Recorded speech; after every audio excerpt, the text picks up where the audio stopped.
Perhaps those who are best suited to power are those who have never sought it. This quote from wizard and headmaster of Hogwarts, Albus Dumbledore, easily sums up his view of accidental leadership. A fictional character brought to life by J.K. Rowling in the Harry Potter novels and movies, there are few more interesting and multifaceted literary characters than Dumbledore. I started the book series when I was 13 and followed the books and movies throughout my adolescence and adulthood. When asked to evaluate the strengths and weaknesses of a leader, I could think of no better example. Harry Potter is a young wizard, and as the namesake of the series, meets the headmaster of his new school early on in the first book. But it is later revealed that Dumbledore had a hand in Harry's young life, with the reveal that he also taught his deceased parents and fought alongside them before Harry was born, against the greatest evil wizard ever known, Voldemort. Dumbledore is described as a classic wizard, tall and thin, with silver hair, a long beard, and twinkling blue eyes partially hidden by half-moon spectacles. It is evident pretty quickly that he possesses a great amount of emotional intelligence in dealing with his students, his staff, and other wizards in the community. Throughout the series, we are treated to more details about his life and the past that guided him to be the leader he was known for. Albus Dumbledore is charismatic, brave, wise, and extremely optimistic. Even in dangerous situations, he keeps a cool head and exudes calmness. He becomes a mentor and father figure to Harry, as he takes personal interest in his studies and helping him grow into the best wizard and man that Harry has the potential to be. An important quality of a leader is to empower others, which Dumbledore does again and again. In the third book, Dumbledore brings in Remus Lupin, a brilliant teacher but also a werewolf, and gives him the opportunity to teach despite a stigma against people like him. Dumbledore sees the best in his students and teachers, which leadership experts would call trusting your team. Dumbledore is also famously humble.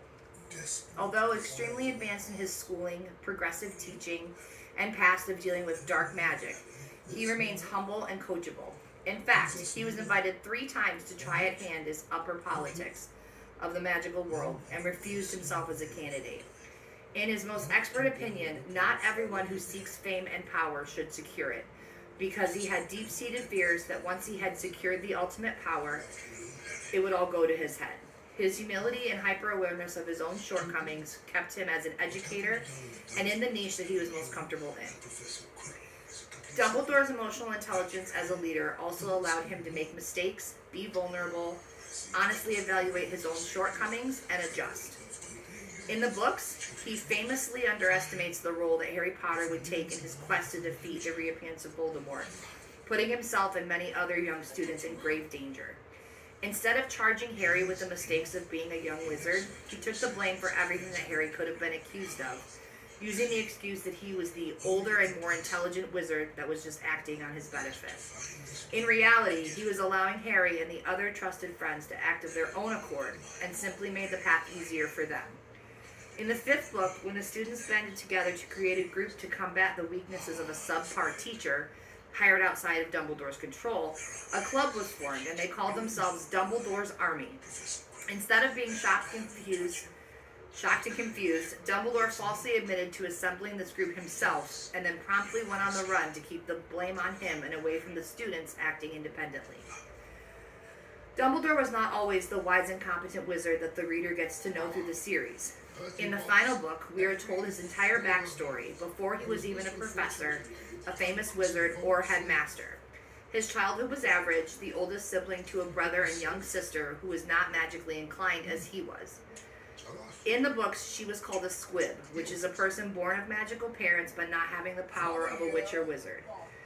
She did have some power, however, and it was confusing for her and the neighborhood boys who saw her practicing rudimentary magic.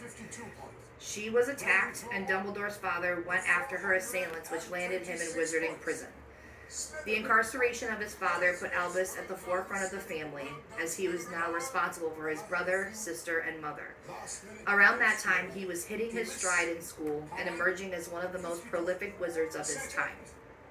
He was brilliant, incredibly talented, and soon extremely resentful that he was thrust into a caretaker role far too early. As McCullough mentions, timeless leadership is built out of necessity. Dumbledore was not ready to be at the forefront of his family as a teen, because he should have had many more years to study to build his experiences. He took the role gracefully, however, and only those truly close to him understood the personal sacrifice he made to put his family before himself.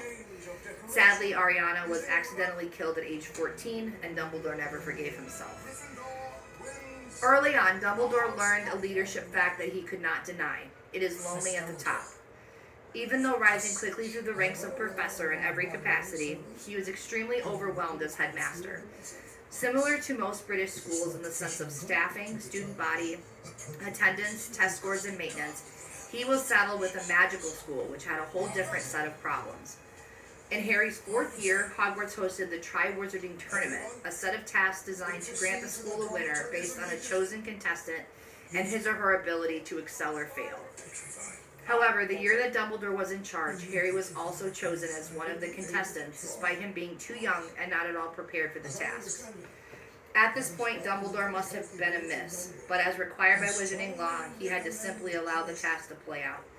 By the end, it was revealed that one of his teachers was an imposter, and Harry was unfortunately utilized in the plot to bring Voldemort back into existence. Instead of giving up or admitting defeat, Dumbledore steeled himself to become one step ahead of his adversary, and he was never beaten again, lest on his terms.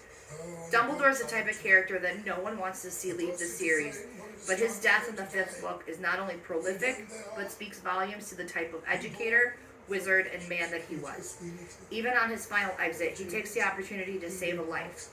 Malfoy, a classmate of Harry's, was assigned the terrible job of killing Dumbledore, but as a wise old wizard, he knew he didn't want his death to be a mark on Malfoy's soul.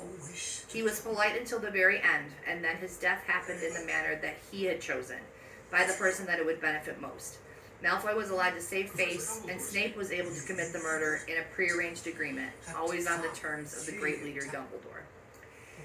Harry Potter is easily the hero of this series, and it is due to the exceptional leadership of his mentor, Albus Dumbledore. The mark of a true leader is not his or her personal successes, but how one is able to assist others. Harry Potter became a great wizard because he was given the freedom to discover his strengths and learn in a positive environment. In the words of Albus Dumbledore, it is our choices that show what we truly are, far more than our abilities.